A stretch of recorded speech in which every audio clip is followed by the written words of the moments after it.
1848 that a canal would be put in. In fact, Joliet at this time realized that if only you could build a canal connecting the Illinois River to the Chicago River, well then you can have that perfect straight shot water route connecting Lake Michigan to the Mississippi and by extension the Gulf of Mexico. This would be very valuable for a colony site, but it wouldn't be until 1848 when that canal was finally put in. It was called the Illinois-Michigan Canal. That was the early history of the Chicago area. I'm sure folks are active here to see some beautiful architecture, so I'm not going to disappoint you. Up ahead of us on the left, we have this very prominent white-clad building with the black lines drawing your eye skyward. This building is the Aon Center, designed in 1973 by Edward Durrell Stone. It's the structure with the occasional red light on each of the corners. This was actually the tallest building in Chicago when it was completed on the Amoco plant in Indiana, and they were replaced with Carolina granite, which is why I like to say the Aon Center is a beautiful example of why you shouldn't take marble for granite. Yeah, that's my favorite awful bad joke. You see, I realized pretty quickly when planning this tour that if I don't inject some awful humor into my tour, well, then I drive myself insane. And a sane tour guide is probably best for everybody involved. You folks are quite literally the definition of a captive audience. On the right, we have this beautifully illuminated white terracotta-clad structure. This is the Wrigley Building, designed in 1922 by Graham, Anderson, Probst, and White. And that clock tower on top is modeled after the Giralda Tower in Sevilla, Spain. Now, the structure itself is a beautiful example of Beaux-Arts. Beaux-Arts style architecture translates as fine arts, part of the City Beautiful movement, which started in Paris, France. And a good indication of whether a building is Beaux-Arts or not is if you look at the top of the building, if it looks a little bit like the frosting on a wedding cake. That's a good indication of whether it's built as a Beaux-Arts style structure. Now, interestingly enough, the Wrigley Company, you may know as the Wrigley Chewing Gum Company, didn't start that way.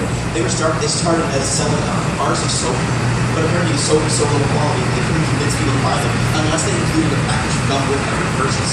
And that's how the Wrigley Chewing Gum Company got started.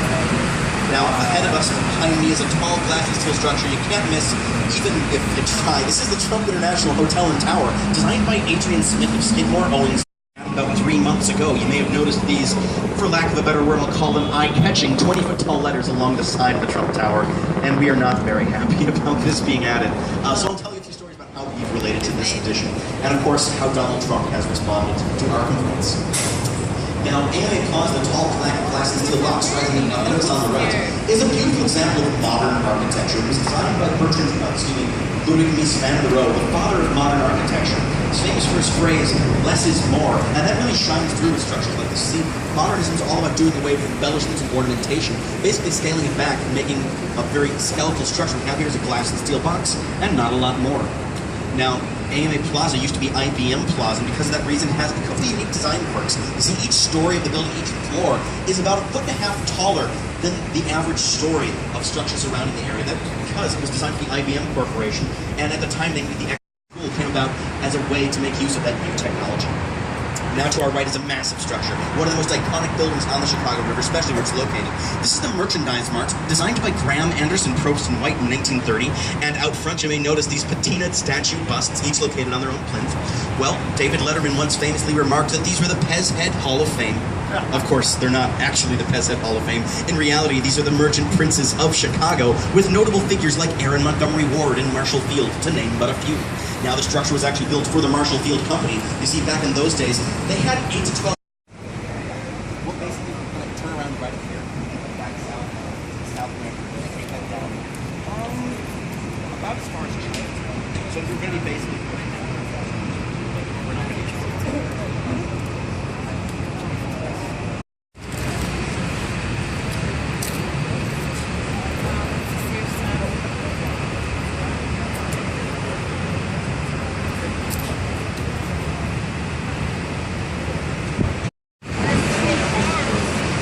And I'm back. Hopefully you folks didn't miss me too much, and if you didn't miss me, don't tell me that, because that would just break my heart.